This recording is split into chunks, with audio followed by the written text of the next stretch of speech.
ദൈവാധീനത്തിൻ്റെയും കഷ്ടകാലത്തിൻ്റെ ഇടയിൽ കിടന്ന് നമ്മൾ ഒരുപാട് ഉരുണ്ട് കളിച്ചു ഇല്ലേ നൂറേ? പടച്ചോന്റെ സഹായം കൊണ്ട് മാത്ര വലിയ പരിക്കൊന്നും കൂടാണ്ട് നമ്മൾ ഇവിടം വരെ എത്തിയത്. 5 അണയ്ക്ക് ഗതിയില്ലാത്തവൻ ആനയ്ക്ക് വില പറഞ്ഞ പോലെ അങ്ങ് പറഞ്ഞു പോയതാ. കിട്ടിയാ കിട്ടി, പോയാ പോട്ടെ എന്ന് പറഞ്ഞ് ആകാശം ഇടിഞ്ഞ് താഴോട്ട് വന്നാലും തലയിൽ താങ്ങാമെന്നൊരു ധൈര്യമായിരുന്നു ഇതുവരെ. കാരണം നഷ്ടപ്പെടാനൊന്നുമില്ലായിരുന്നല്ലോ. പക്ഷെ ഇപ്പോ എന്തൊക്കെയോ നഷ്ടപ്പെടാനുണ്ട് എന്നൊരു തോന്നൽ. വലിയ മിടുക്കനാണെന്ന് ചിലപ്പോഴൊക്കെ ഞാൻ സ്വയം കരുതിയിരുന്നു.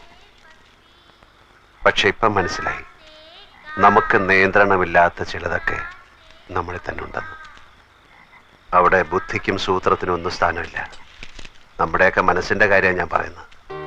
പൊള്ളിച്ചുകളികൾക്കിടയിൽ അറിയാതെയും പറയാതെയും എങ്ങനെയോ ഇഷ്ടപ്പെട്ടു പോയതാണ് ലേഖയെ.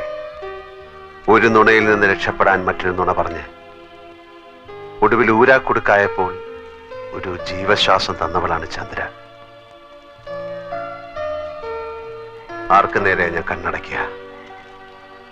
ആരോടെ ഞാൻ ഇനിയും കള്ളം പറയാ? എനിക്കറിയില്ല. ഒരു തീരുമാനം എടുക്കാൻ കഴിയുന്നില്ല. പക്ഷെ എന്നും എല്ലാരെയും സന്തോഷിപ്പിച്ചുകൊണ്ട്, എന്നെന്നും സ്വയം ചതിച്ചുകൊണ്ട് ആർക്കും ജീവിക്കാൻ കഴിയില്ലല്ലോ. എനിക്കും അതിന് കഴിയില്ല.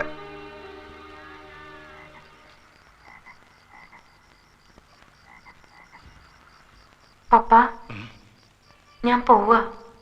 എങ്ങോട്ട്? ഇംഗ്ലണ്ടിലേക്ക്. ഇനി 6 മാസം കൂടെ കഴിഞ്ഞാൽ അടുത്ത കോഴ്സ് തുടങ്ങും. നേരത്തെ പോയാൽ ആ നാടും അവിടുത്തെ സമ്പ്രദായമൊക്കെ ആയിട്ട് ഒന്ന് പഴകാനും പറ്റുമല്ലോ. പപ്പ, എന്നെ പോവാൻ അനുവദിക്കണം. എന്നെ അനുഗ്രഹിക്കണം. നിന്നെ അനുഗ്രഹിക്കാനുള്ള അർഹത ഈ പപ്പായ്ക്കുണ്ടാ മോളെ? എൻ്റെ അച്ഛനേക്കാൾ ശാസിക്കാനും ശിക്ഷിക്കാനും അനുഗ്രഹിക്കാനും ഒക്കെ അർഹതയും അവകാശമുള്ളത് എൻ്റെ പപ്പയ്ക്കല്ലേ?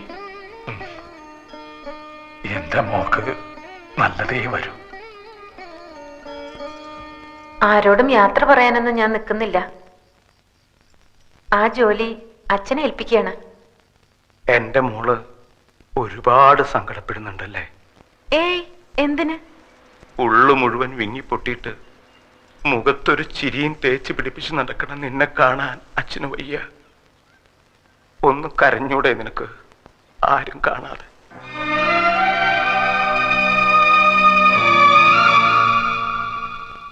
അപ്പൂന്റെ അച്ഛനുമായി അനിയൻ സംസാരിച്ചു. നിശ്ചയം നടത്തിക്കൊള്ളാനാ പറഞ്ഞത്. പെങ്ങളും അളിയനും ബന്ധുക്കളായിട്ട് ഇവിടെ ഉണ്ടല്ലോ.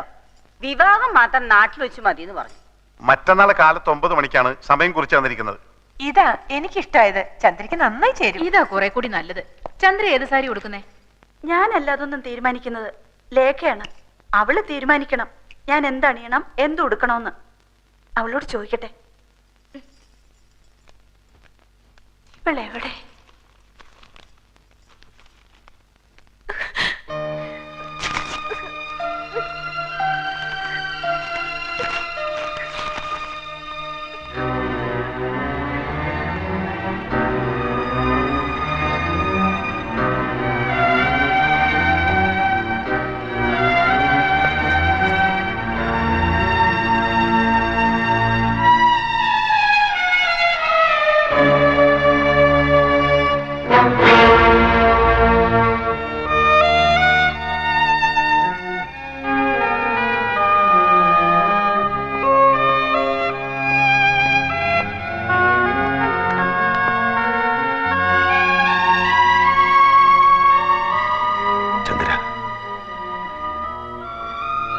എന്നെ ശപിക്കരുത്. എനിക്ക് വേണ്ട, മതി. ഞാൻ അങ്ങോട്ട് വരികയായിരുന്നു.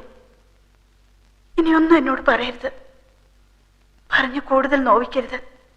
സ്നേഹിച്ചവരെ പിരിയുന്നതിന്റെ വേദന എനിക്കറിയാം.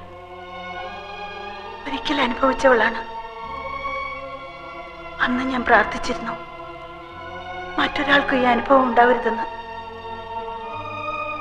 അത്ര വലിയ പാപമൊന്നും ചെയ്തിട്ടില്ലാത്തത് കൊണ്ടാവാം വൈകും മുമ്പ് പ്രായശ്ചിത്തം ചെയ്യാനുള്ള അവസരം ഈശ്വരൻ എനിക്ക് തന്നത് നിറഞ്ഞ മനസ്സോടെയാണ് ഞാൻ പറയുന്നത്. അപ്പൊ ലേഖയുടേതാണ്, ചന്ദ്രയുടേതല്ല. അപ്പൊ എന്റെ കൂടെ വരൂ.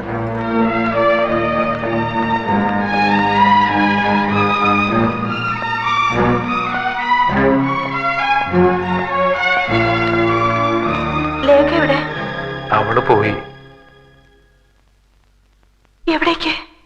അതൊന്നും എന്നോട് ചോദിക്കരുത്, ഞാൻ പറയില്ല. യാത്ര ചോദിക്കാനുള്ള ധൈര്യം ഇല്ലാതിരുന്നുകൊണ്ട് എല്ലാവർക്കും ഇങ്ങനെ ഓരോ കുറിപ്പ് എന്നെ ഏൽപ്പിച്ചിട്ട് അവള് പോയി.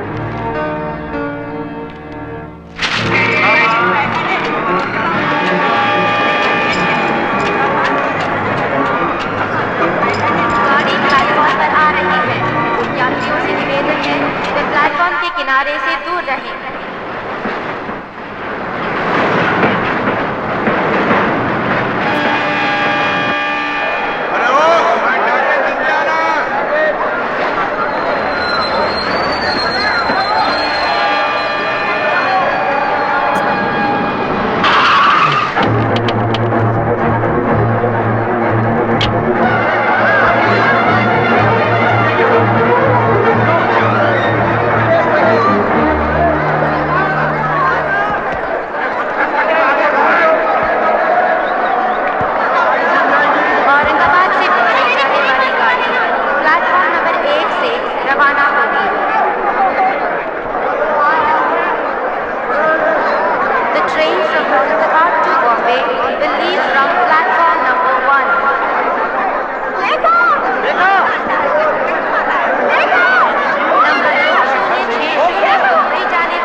अरे ओ पापा जी, वो सफेद टी शर्ट वाली लड़की को